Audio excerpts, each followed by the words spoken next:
Chapter 23. An hour passed away before the general came in, spent, on the part of his young guest, in no very favorable consideration of his character. This lengthened absence, these solitary rambles, did not speak a mind at ease, or a conscience void of reproach. At length he appeared, and whatever might have been the gloom of his meditations, he could still smile with them. Miss Tilney, understanding in part her friend's curiosity to see the house, soon revived the subject, and her father being, contrary to Catherine's expectations, unprovided with any pretense for further delay, beyond that of stopping 5 minutes to order refreshments to be in the room by their return, was at last ready to escort them. They set forward, and, with a grandeur of air, a dignified step, which caught the eye but could not shake the doubts of the well-read Catherine, he led the way across the hall, through the common drawing-room and one useless antechamber, into a room magnificent both in size and furniture. The real drawing-room, used only with company of consequence. It was very noble, very grand, very charming. Was all that Catherine had to say, for her indiscriminating eye scarcely discerned the color of the satin, and all minuteness of praise, all praise that had much meaning, was supplied by the general. The costliness or elegance of any room's fitting up could be nothing to her. She cared for no furniture of a more modern date than the 15th century. When the general had satisfied his own curiosity in a close examination of every well-known ornament, they proceeded into the library, an apartment in its way of equal magnificence, exhibiting a collection of books on which an humble man might have looked with pride. Catherine heard, admired, and wondered with more genuine feeling than before, gathered all that she could from this storehouse of knowledge by running over the titles of half a shelf, and was ready to proceed. But suites of apartments did not spring up with her wishes. Large as was the building, she had already visited the greatest part, though, on being told that, with the addition of the kitchen, the 6 or 7 rooms she had now seen surrounded 3 sides of the court, she could scarcely believe it, or overcome the suspicion of there being many chambers secreted. It was some relief, however, that they were to return to the rooms in common use, by passing through a few of less importance, looking into the court, which, with occasional passages, not wholly unintricate, connected the different sides. And she was further soothed in her progress by being told that she was treading what had once been a cloister, having traces of cells pointed out, and observing several doors that were neither opened nor explained to her. By finding herself successively in a billiard-room and in the general's private apartment, without comprehending their connection or being able to turn aright when she left them, and lastly, by passing through a dark little room, owning Henry's authority and strewed with his litter of books, guns, and greatcoats. From the dining-room, of which, though already seen and always to be seen at 5 o'clock, the general could not forgo the pleasure of pacing out the length for the more certain information of Miss Morland. As to what she neither doubted nor cared for, they proceeded by quick communication to the kitchen. The ancient kitchen of the convent, rich in the massy walls and smoke of former days, and in the stoves and hot closets of the present.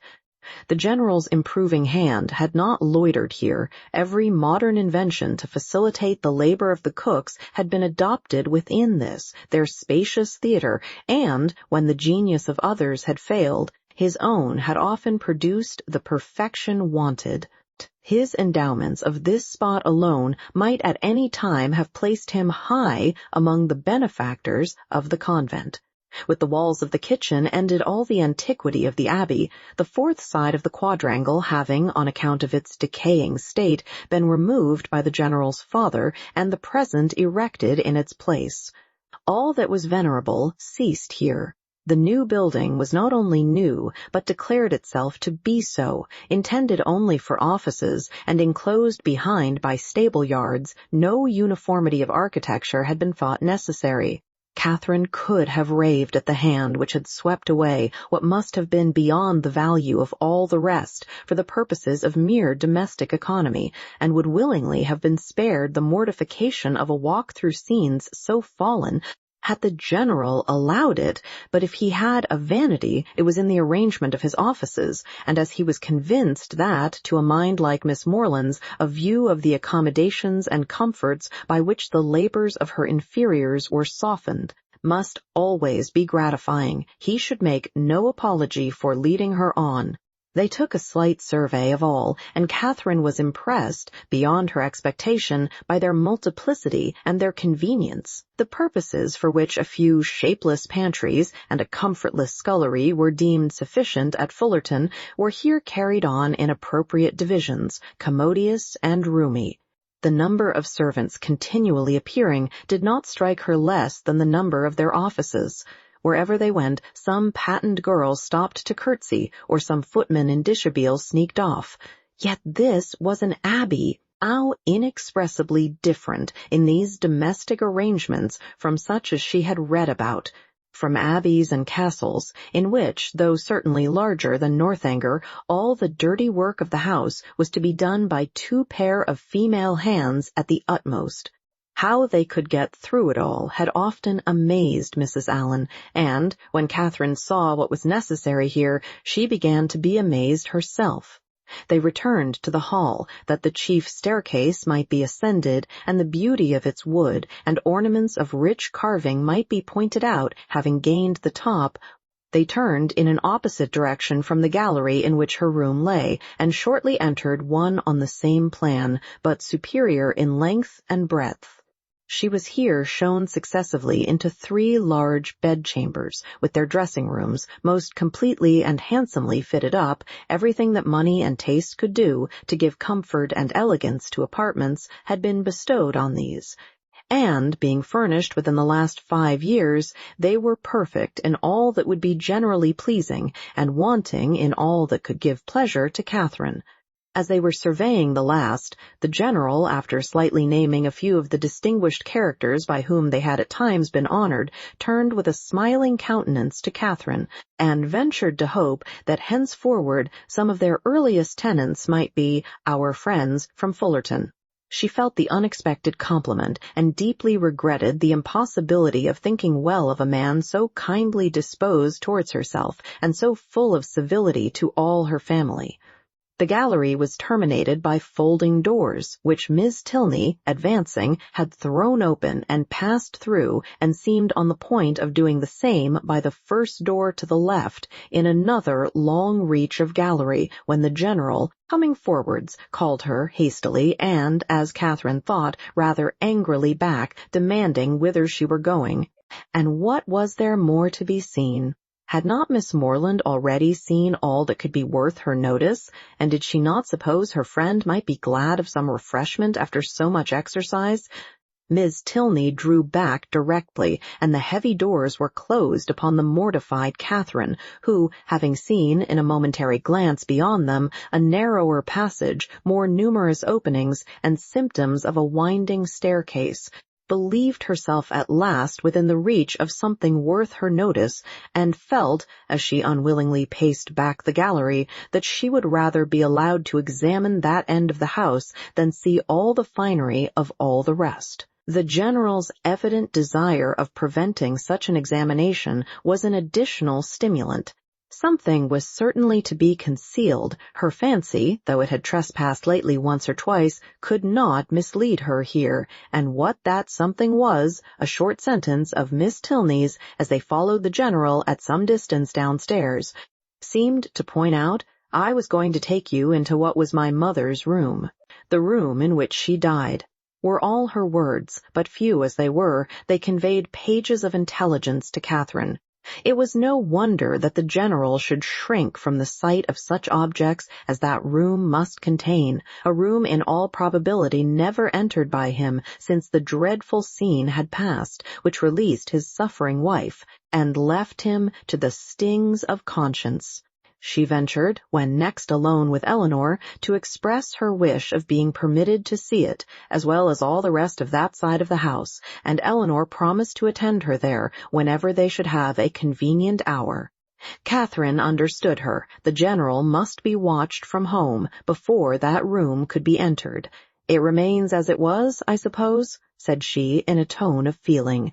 "Yes, entirely. And how long ago may it be that your mother died?"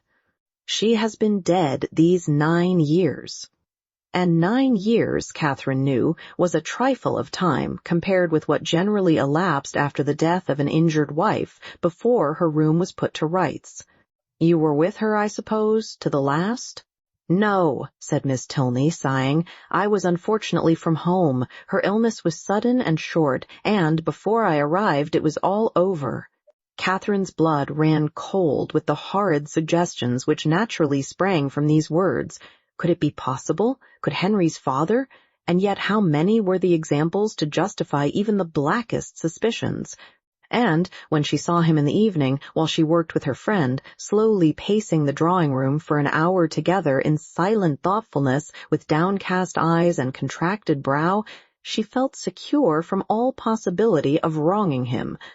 It was the air and attitude of a Montoni. What could more plainly speak the gloomy workings of a mind not wholly dead to every sense of humanity in its fearful review of past scenes of guilt? Unhappy man! And the anxiousness of her spirits directed her eyes towards his figure so repeatedly as to catch Miss Tilney's notice. "My father," she whispered, "often walks about the room in this way. It is nothing unusual." So much the worse, thought Catherine. Such ill-timed exercise was of a piece with the strange unseasonableness of his morning walks, and boded nothing good. After an evening, the little variety and seeming length of which made her peculiarly sensible of Henry's importance among them, she was heartily glad to be dismissed, though it was a look from the general not designed for her observation, which sent his daughter to the bell. When the butler would have lit his master's candle, however, he was forbidden. The latter was not going to retire.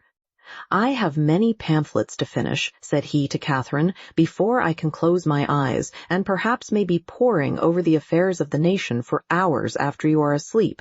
Can either of us be more meetly employed? My eyes will be blinding for the good of others, and yours preparing by rest for future mischief." But neither the business alleged, nor the magnificent compliment, could win Catherine from thinking that some very different object must occasion so serious a delay of proper repose. To be kept up for hours, after the family were in bed, by stupid pamphlets was not very likely.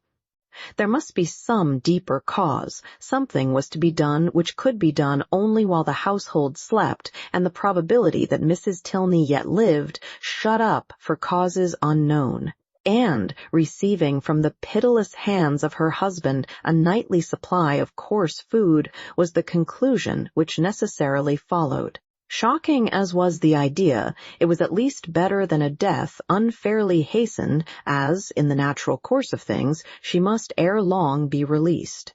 The suddenness of her reputed illness, the absence of her daughter, and probably of her other children at the time, all favored the supposition of her imprisonment. Its origin, jealousy perhaps, or wanton cruelty, was yet to be unraveled. In revolving these matters, while she undressed, it suddenly struck her as not unlikely that she might that morning have passed near the very spot of this unfortunate woman's confinement, might have been within a few paces of the cell in which she languished out her days, for what part of the Abbey could be more fitted for the purpose than that which yet bore the traces of monastic division? In the high-arched passage, paved with stone, which already she had trodden with peculiar awe, she well remembered the doors of which the general had given no account. To what might not those doors lead?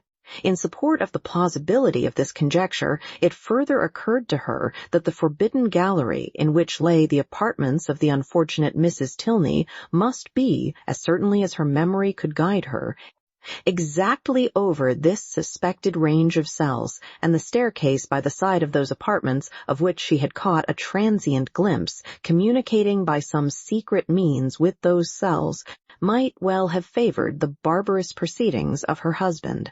Down that staircase she had perhaps been conveyed in a state of well-prepared insensibility.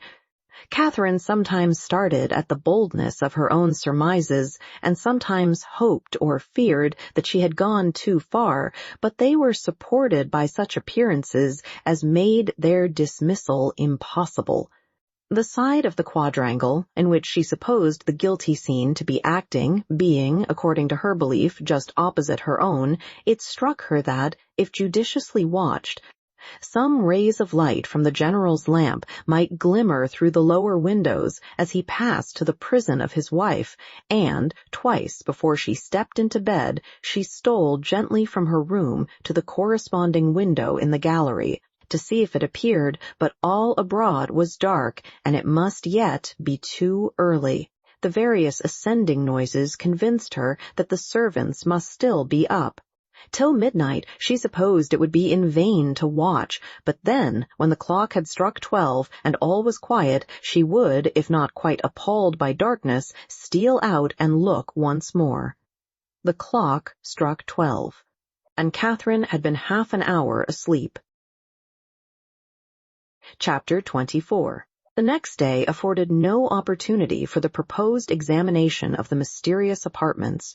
It was Sunday, and the whole time between morning and afternoon service was required by the general in exercise abroad or eating cold meat at home, and great as was Catherine's curiosity, her courage was not equal to a wish of exploring them after dinner, either by the fading light of the sky between 6 and 7 o'clock, or by the yet more partial though stronger illumination of a treacherous lamp. The day was unmarked, therefore, by anything to interest her imagination beyond the sight of a very elegant monument to the memory of Mrs. Tilney, which immediately fronted the family pew. By that her eye was instantly caught and long retained, and the perusal of the highly strained epitaph, in which every virtue was ascribed to her by the inconsolable husband, who must have been in some way or other her destroyer, affected her even to tears. That the general, having erected such a monument, should be able to face it, was not perhaps very strange, and yet that he could sit so boldly collected within its view, maintain so elevated an air, look so fearlessly around, nay, that he should even enter the church, seemed wonderful to Catherine. Not, however, that many instances of beings equally hardened in guilt might not be produced. She could remember dozens who had persevered in every possible vice, going on from crime to crime, murdering whomsoever they chose, without any feeling of humanity or remorse, till a violent death or a religious retirement closed their black career.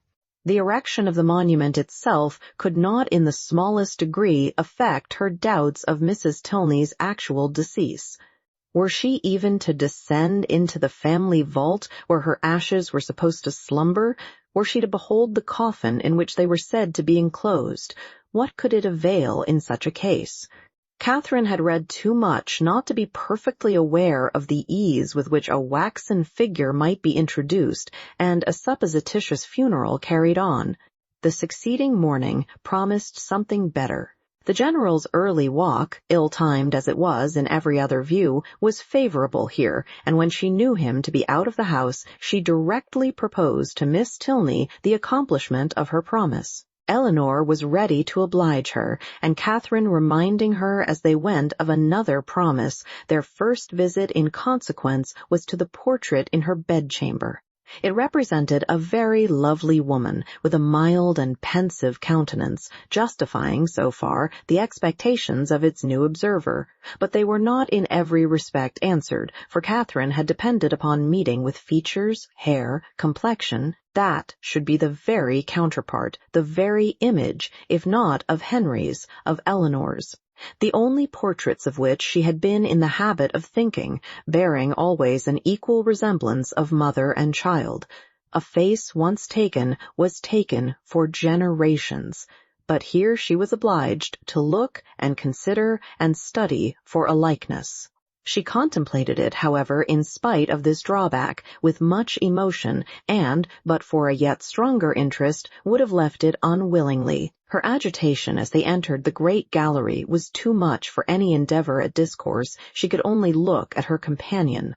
Eleanor's countenance was dejected, yet sedate, and its composure spoke her inured to all the gloomy objects to which they were advancing. Again she passed through the folding doors, again her hand was upon the important lock, and Catherine, hardly able to breathe, was turning to close the former with fearful caution when the dreaded figure of the general himself at the further end of the gallery stood before her. The name of Eleanor, at the same moment, in his loudest tone, resounded through the building, giving to his daughter the first intimation of his presence, and to Catherine terror upon terror. An attempt at concealment had been her first instinctive movement on perceiving him, yet she could scarcely hope to have escaped his eye, and when her friend, who with an apologizing look darted hastily by her, had joined and disappeared with him, she ran for safety to her own room, and, locking herself in, believed that she should never have courage to go down again. She remained there at least an hour, in the greatest agitation, deeply commiserating the state of her poor friend and expecting a summons herself from the angry general to attend him in his own apartment. No summons, however, arrived, and at last, on seeing a carriage drive up to the Abbey, she was emboldened to descend and meet him under the protection of visitors. The breakfast-room was gay with company, and she was named to them by the general as the friend of his daughter, in a complimentary style, which so well concealed his resentful ire as to make her feel secure, at least of life, for the present. And Eleanor, with a command of countenance which did honor to her concern for his character, taking an early occasion of saying to her, "My father only wanted me to answer a note," she began to hope that she had either been unseen by the general, or that from some consideration of policy she should be allowed to suppose herself so. Upon this trust she dared still to remain in his presence after the company left them, and nothing occurred to disturb it. In the course of this morning's reflections, she came to a resolution of making her next attempt on the forbidden door alone. It would be much better in every respect that Eleanor should know nothing of the matter. To involve her in the danger of a second detection, to court her into an apartment which must wring her heart, could not be the office of a friend. The general's utmost anger could not be to herself what it might be to a daughter, and, besides, she thought the examination itself would be more satisfactory if made without any companion. It would be impossible to explain to Eleanor the suspicions from which the other had, in all likelihood, been hitherto happily exempt, nor could she therefore, in her presence, search for those proofs of the general's cruelty, which, however, they might yet have escaped discovery. She felt confident of somewhere drawing forth, in the shape of some fragmented journal, continued to the last gasp, of the way to the apartment she was now perfectly mistress, and as she wished to get it over before Henry's return, who was expected on the morrow, there was no time to be lost. The day was bright, her courage high. At 4 o'clock the sun was now 2 hours above the horizon, and it would be only her retiring to dress half an hour earlier than usual. It was done, and Catherine found herself alone in the gallery before the clocks had ceased to strike. It was no time for thought. She hurried on, slipped with the least possible noise through the folding doors, and without stopping to look or breathe, rushed forward to the one in question. The lock yielded to her hand, and, luckily, with no sullen sound that could alarm a human being. On tiptoe she entered. The room was before her, but it was some minutes before she could advance another step.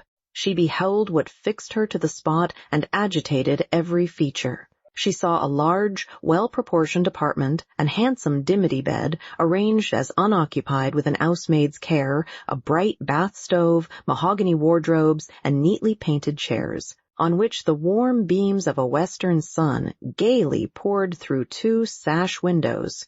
Catherine had expected to have her feelings worked, and worked they were.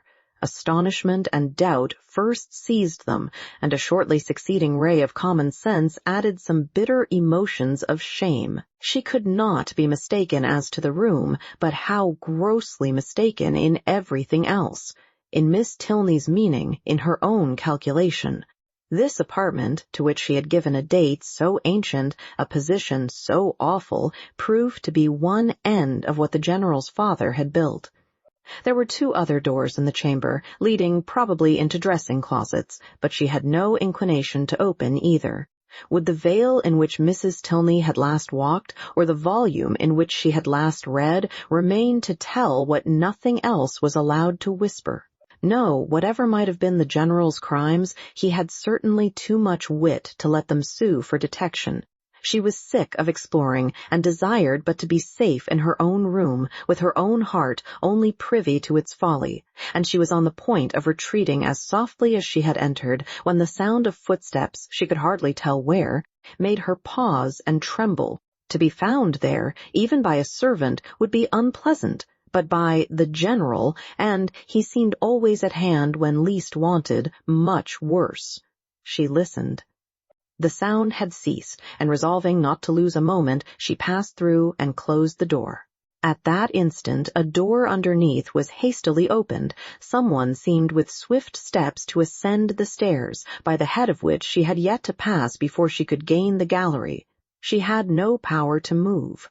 With a feeling of terror not very definable, she fixed her eyes on the staircase, and in a few moments it gave Henry to her view. "Mr. Tilney!" she exclaimed in a voice of more than common astonishment. He looked astonished too. "Good God!" she continued, not attending to his address. "How came you here? How came you up that staircase?" "How came I up that staircase?" he replied, greatly surprised. "Because it is my nearest way from the stable-yard to my own chamber, and why should I not come up it?" Catherine recollected herself, blushed deeply, and could say no more. He seemed to be looking in her countenance for that explanation which her lips did not afford. She moved on towards the gallery. "And may I not, in my turn," said he, as he pushed back the folding doors, "ask how you came here? This passage is at least as extraordinary a road from the breakfast parlor to your apartment as that staircase can be from the stables to mine." "I have been," said Catherine, looking down, "to see your mother's room." "My mother's room? Is there anything extraordinary to be seen there?" "No, nothing at all. I thought you did not mean to come back till tomorrow." "I did not expect to be able to return sooner when I went away, but 3 hours ago I had the pleasure of finding nothing to detain me. You look pale. I am afraid I alarmed you by running so fast up those stairs. Perhaps you did not know. You were not aware of their leading from the offices in common use." "No, I was not. You have had a very fine day for your ride." "Very. And does Eleanor leave you to find your way into all the rooms in the house by yourself?" "Oh, no. She showed me over the greatest part on Saturday, and we were coming here to these rooms, but only," dropping her voice, "your father was with us." "And that prevented you," said Henry, earnestly regarding her. "Have you looked into all the rooms in that passage?" "No, I only wanted to see. Is not it very late? I must go and dress." "It is only 4:15, showing his watch, and you are not now in Bath. No theatre, no rooms to prepare for. Half an hour at Northanger must be enough." She could not contradict it, and therefore suffered herself to be detained, though her dread of further questions made her, for the first time in their acquaintance, wish to leave him. They walked slowly up the gallery. "Have you had any letter from Bath since I saw you?" "No, and I am very much surprised. Isabella promised so faithfully to write directly." "Promised so faithfully, a faithful promise, that puzzles me. I have heard of a faithful performance, but a faithful promise, the fidelity of promising. It is a power little worth knowing, however, since it can deceive and pain you.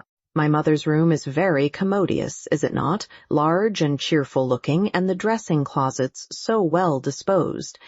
It always strikes me as the most comfortable apartment in the house, and I rather wonder that Eleanor should not take it for her own. She sent you to look at it, I suppose? No.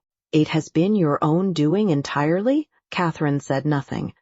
After a short silence, during which he had closely observed her, he added, "As there is nothing in the room in itself to raise curiosity, this must have proceeded from a sentiment of respect for my mother's character, as described by Eleanor, which does honor to her memory. The world, I believe, never saw a better woman. But it is not often that virtue can boast an interest such as this. The domestic, unpretending merits of a person never known do not often create that kind of fervent, venerating tenderness which would prompt a visit like yours. Eleanor, I suppose, has talked of her a great deal?" "Yes, a great deal. That is, no, not much, but what she did say was very interesting, her dying so suddenly. Slowly and with hesitation it was spoken, and you, none of you being at home, and your father, I thought, perhaps had not been very fond of her. And from these circumstances, he replied, his quick eye fixed on hers, you infer perhaps the probability of some negligence. Some." Involuntarily she shook her head. "Or, it may be, of something still less pardonable." She raised her eyes towards him more fully than she had ever done before. "My mother's illness," he continued, "the seizure which ended in her death, was sudden. The malady itself, one from which she had often suffered, a bilious fever. Its cause, therefore, constitutional. On the third day, in short, as soon as she could be prevailed on, a physician attended her, a very respectable man, and one in whom she had always placed great confidence.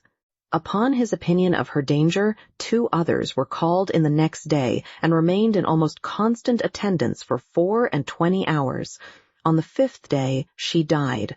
During the progress of her disorder, Frederick and we were both at home, saw her repeatedly, and from our own observation can bear witness to her having received every possible attention which could spring from the affection of those about her, or which her situation in life could command. Poor Eleanor was absent, and at such a distance as to return only to see her mother in her coffin." "But your father," said Catherine, "was he afflicted?" "For a time, greatly so." "You have erred in supposing him not attached to her. He loved her, I am persuaded, as well as it was possible for him to. We have not all, the same tenderness of disposition, and I will not pretend to say that while she lived she might not often have had much to bear, but though his temper injured her, his judgment never did. His value of her was sincere, and, if not permanently, he was truly afflicted by her death." "I am very glad of it," said Catherine. "It would have been very shocking." "If I understand you rightly, you had formed a surmise of such horror as I have hardly words to. Dear Miss Morland, consider the dreadful nature of the suspicions you have entertained. What have you been judging from? Remember the country and the age in which we live. Remember that we are English, that we are Christians. Consult your own understanding, your own sense of the probable, your own observation of what is passing around you. Does our education prepare us for such atrocities? Do our laws connive at them? Could they be perpetrated without being known in a country like this, where social and literary intercourse is on such a footing, where every man is surrounded by a neighborhood of voluntary spies, and where roads and newspapers lay everything open? Dearest Miss Morland, what ideas have you been admitting?" They had reached the end of the gallery, and with tears of shame she ran off to her own room. Chapter 25. The visions of romance were over. Catherine was completely awakened. Henry's address, short as it had been, had more thoroughly opened her eyes to the extravagance of her late fancies than all their several disappointments had done. Most grievously was she humbled. Most bitterly did she cry. It was not only with herself that she was sunk, but with Henry. Her folly, which now seemed even criminal, was all exposed to him, and he must despise her forever. The liberty which her imagination had dared to take with the character of his father, could he ever forgive it? The absurdity of her curiosity and her fears, could they ever be forgotten? She hated herself more than she could express. She thought he had, once or twice before this fatal morning, shown something like affection for her. But now, in short, she made herself as miserable as possible for about half an hour, went down when the clock struck 5 with a broken heart, and could scarcely give an intelligible answer to Eleanor's inquiry if she was well. The formidable Henry soon followed her into the room, and the only difference in his behavior to her was that he paid her rather more attention than usual. Catherine had never wanted comfort more, and he looked as if he was aware of it. The evening wore away with no abatement of this soothing politeness, and her spirits were gradually raised to a modest tranquillity. She did not learn either to forget or defend the past, but she learned to hope that it would never transpire farther, and that it might not cost her Henry's entire regard. Her thoughts being still chiefly fixed on what she had with such causeless terror felt and done, nothing could shortly be clearer than that it had been all a voluntary, self-created delusion. Each trifling circumstance receiving importance from an imagination resolved on alarm, and everything forced to bend to one purpose by a mind which, before she entered the Abbey, had been craving to be frightened. She remembered with what feelings she had prepared for a knowledge of Northanger. She saw that the infatuation had been created, the mischief settled, long before her quitting Bath, and it seemed as if the whole might be traced to the influence of that sort of reading which she had there indulged. Charming as were all Mrs. Radcliffe's works, and charming even as were the works of all her imitators, it was not in them, perhaps, that human nature, at least in the Midland counties of England, was to be looked for. Of the Alps and Pyrenees, with their pine forests and their vices, they might give a faithful delineation, and Italy, Switzerland, and the south of France might be as fruitful in horrors as they were there represented. Catherine dared not doubt beyond her own country, and even of that, if hard-pressed, would have yielded the northern and western extremities. But in the central part of England there was surely some security for the existence even of a wife not beloved in the laws of the land and the manners of the age. Murder was not tolerated, servants were not slaves, and neither poison nor sleeping potions to be procured, like rhubarb, from every druggist. Among the Alps and Pyrenees, perhaps, there were no mixed characters. There, such as were not as spotless as an angel might have the dispositions of a fiend. But in England it was not so. Among the English, she believed, in their hearts and habits, there was a general, though unequal, mixture of good and bad. Upon this conviction, she would not be surprised if even in Henry and Eleanor Tilney some slight imperfection might hereafter appear, and upon this conviction she need not fear to acknowledge some actual specks in the character of their father, who, though cleared from the grossly injurious suspicions which she must ever blush to have entertained, she did believe, upon serious consideration, to be not perfectly amiable. Her mind made up on these several points, and her resolution formed of always judging and acting in future with the greatest good sense, she had nothing to do but to forgive herself and be happier than ever, and the lenient hand of time did much for her by insensible gradations in the course of another day. Henry's astonishing generosity and nobleness of conduct in never alluding in the slightest way to what had passed was of the greatest assistance to her, and sooner than she could have supposed it possible in the beginning of her distress. Her spirits became absolutely comfortable and capable, as heretofore, of continual improvement by anything he said. There were still some subjects, indeed, under which she believed they must always tremble. The mention of a chest or a cabinet, for instance. And she did not love the sight of Japan in any shape, but even she could allow that an occasional memento of past folly, however painful, might not be without use. The anxieties of common life began soon to succeed to the alarms of romance. Her desire of hearing from Isabella grew every day greater. She was quite impatient to know how the bath world went on and how the rooms were attended, and especially was she anxious to be assured of Isabella's having matched some fine netting cotton on which she had left her intent, and of her continuing on the best terms with James. Her only dependence for information of any kind was on Isabella. James had protested against writing to her till his return to Oxford, and Mrs. Allen had given her no hopes of a letter till she had got back to Fullerton. But Isabella had promised and promised again, and when she promised a thing, she was so scrupulous in performing it, this made it so particularly strange. For 9 successive mornings, Catherine wondered over the repetition of a disappointment, which each morning became more severe, but on the 10th, when she entered the breakfast room, her first object was a letter held out by Henry's willing hand. She thanked him as heartily as if he had written it himself. "'Tis only from James, however," as she looked at the direction. She opened it was from Oxford, and to this purpose: "Dear Catherine, though, God knows, with little inclination for writing, I think it my duty to tell you that everything is at an end between Miss Thorpe and me. I left her and Bath yesterday, never to see either again. I shall not enter into particulars. They would only pain you more. You will soon hear enough from another quarter to know where lies the blame, and I hope will acquit your brother of everything but the folly of too easily thinking his affection returned. Thank God, I am undeceived in time, but it is a heavy blow. After my father's consent had been so kindly given, but no more of this. She has made me miserable forever. Let me soon hear from you, dear Catherine. You are my only friend. Your love I do build upon. I wish your visit at Northanger may be over before Captain Tilney makes his engagement known, or you will be uncomfortably circumstanced. Poor Thorpe is in town. I dread the sight of him. His honest heart would feel so much.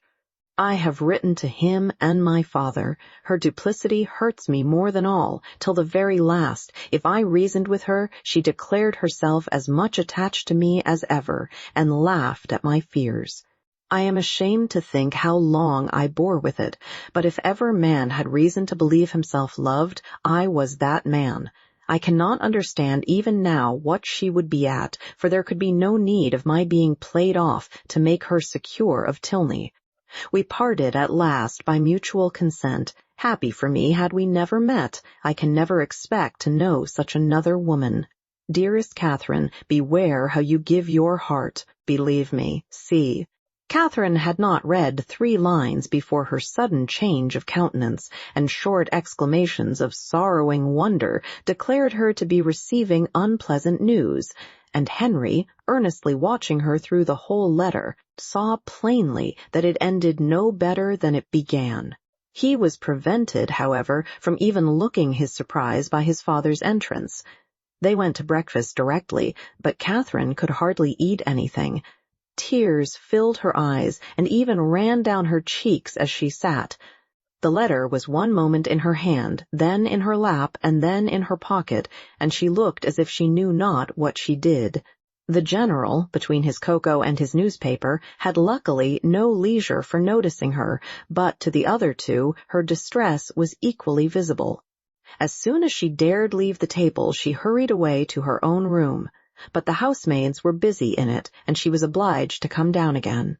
She turned into the drawing-room for privacy, but Henry and Eleanor had likewise retreated thither, and were at that moment deep in consultation about her. She drew back, trying to beg their pardon, but was, with gentle violence, forced to return, and the others withdrew, after Eleanor had affectionately expressed a wish of being of use or comfort to her. After half an hour's free indulgence of grief and reflection, Catherine felt equal to encountering her friends, but whether she should make her distress known to them was another consideration. Perhaps, if particularly questioned, she might just give an idea, just distantly hint at it, but not more. To expose a friend, such a friend as Isabella had been to her, and then their own brother so closely concerned in it, she believed she must waive the subject altogether. Henry and Eleanor were by themselves in the breakfast room, and each, as she entered it, looked at her anxiously. Catherine took her place at the table, and after a short silence, Eleanor said, "No bad news from Fullerton, I hope? Mr. and Mrs. Morland, your brothers and sisters. I hope they are none of them ill?" "No, I thank you." Sighing as she spoke, "They are all very well. My letter was from my brother at Oxford." Nothing further was said for a few minutes, and then, speaking through her tears, she added, "I do not think I shall ever wish for a letter again." "I am sorry," said Henry, closing the book he had just opened. "If I had suspected the letter of containing anything unwelcome, I should have given it with very different feelings. It contained something worse than anybody could suppose. Poor James is so unhappy. You will soon know why." "To have so kind-hearted, so affectionate a sister," replied Henry warmly, "must be a comfort to him under any distress." "I have one favor to beg," said Catherine shortly afterwards in an agitated manner, "that, if your brother should be coming here, you will give me notice of it, that I may go away." "Our brother, Frederick." "Yes, I am sure I should be very sorry to leave you so soon, but something has happened that would make it very dreadful for me to be in the same house with Captain Tilney." Eleanor's work was suspended while she gazed with increasing astonishment, but Henry began to suspect the truth, and something, in which Miss Thorpe's name was included, passed his lips. "How quick you are!" cried Catherine. "You have guessed it, I declare, and yet, when we talked about it in Bath, you little thought of its ending so. Isabella. No wonder now I have not heard from her. Isabella has deserted my brother, and is to marry yours. Could you have believed there had been such inconstancy and fickleness, and everything that is bad in the world? I hope, so far as concerns my brother, you are misinformed. I hope he has not had any material share in bringing on Mr. Morland's disappointment. His marrying Miss Thorpe is not probable. I think you must be deceived so far. I am very sorry for Mr. Morland, sorry that anyone you love should be unhappy, but my surprise would be greater at Frederick's marrying her than at any other part of the story. It is very true, however, you shall read James's letter yourself. Stay, there is one part." Recollecting with a blush the last line, "Will you take the trouble of reading to us the passages which concern my brother?" "No, read it yourself," cried Catherine, whose second thoughts were clearer. "I do not know what I was thinking of." Blushing again that she had blushed before, "James only means to give me good advice." He gladly received the letter, and, having read it through with close attention, returned it, saying, "Well, if it is to be so, I can only say that I am sorry for it. Frederick will not be the first man who has chosen a wife with less sense than his family expected. I do not envy his situation, either as a lover or a son." Miss Tilney, at Catherine's invitation, now read the letter likewise, and, having expressed also her concern and surprise, began to inquire into Miss Thorpe's connections and fortune. "Her mother is a very good sort of woman," was Catherine's answer. "What was her father?" "A lawyer, I believe. They live at Putney." "Are they a wealthy family?" "No, not very. I do not believe Isabella has any fortune at all, but that will not signify in your family. Your father is so very liberal. He told me the other day that he only valued money as it allowed him to promote the happiness of his children." The brother and sister looked at each other. "But," said Eleanor after a short pause, "would it be to promote his happiness, to enable him to marry such a girl? She must be an unprincipled one, or she could not have used your brother so. And how strange an infatuation on Frederick's side. A girl who, before his eyes, is violating an engagement voluntarily entered into with another man. Is not it inconceivable, Henry? Frederick, too, who always wore his heart so proudly, who found no woman good enough to be loved. That is the most unpromising circumstance, the strongest presumption against him. When I think of his past declarations, I give him up. Moreover, I have too good an opinion of Miss Thorpe's prudence to suppose that she would part with one gentleman before the other was secured. It is all over with Frederick indeed. He is a deceased man, defunct in understanding. Prepare for your sister-in-law, Eleanor, and such a sister-in-law as you must delight in. Open, candid, artless, guileless, with affections strong but simple, forming no pretensions and knowing no disguise. Such a sister-in-law, Henry, I should delight in, said Eleanor with a smile. But perhaps, observed Catherine, though she has behaved so ill by our family, she may behave better by yours. Now she has really got the man she likes, she may be constant. Indeed, I am afraid she will, replied Henry. I am afraid she will be very constant, unless a baronet should come in her way. That is Frederick's only chance. I will get the bath paper and look over the arrivals. You think it is all for ambition, then? And, upon my word, there are some things that seem very like it. I cannot forget that, when she first knew what my father would do for them, she seemed quite disappointed that it was not more. I never was so deceived in anyone's character in my life before. Among all the great variety that you have known and studied, my own disappointment and loss in her is very great, but, as for poor James, I suppose he will hardly ever recover it. Your brother is certainly very much to be pitied at present, but we must not, in our concern for his sufferings, undervalue yours. You feel, I suppose, that in losing Isabella you lose half yourself. You feel a void in your heart which nothing else can occupy. Society is becoming irksome, and as for the amusements in which you were wont to share at Bath, the very idea of them without her is abhorrent. You would not, for instance, now go to a ball for the world. You feel that you have no longer any friend to whom you can speak with unreserve, on whose regard you can place dependence, or whose counsel in any difficulty you could rely on. You feel all this? No, said Catherine after a few moments' reflection, I do not. Ought I? To say the truth, though I am hurt and grieved that I cannot still love her, that I am never to hear from her, perhaps never to see her again, I do not feel so very, very much afflicted as one would have thought. You feel, as you always do, what is most to the credit of human nature. Such feelings ought to be investigated, that they may know themselves. Catherine, by some chance or other, found her spirits so very much relieved by this conversation that she could not regret her being led on, though so unaccountably, to mention the circumstance which had produced it.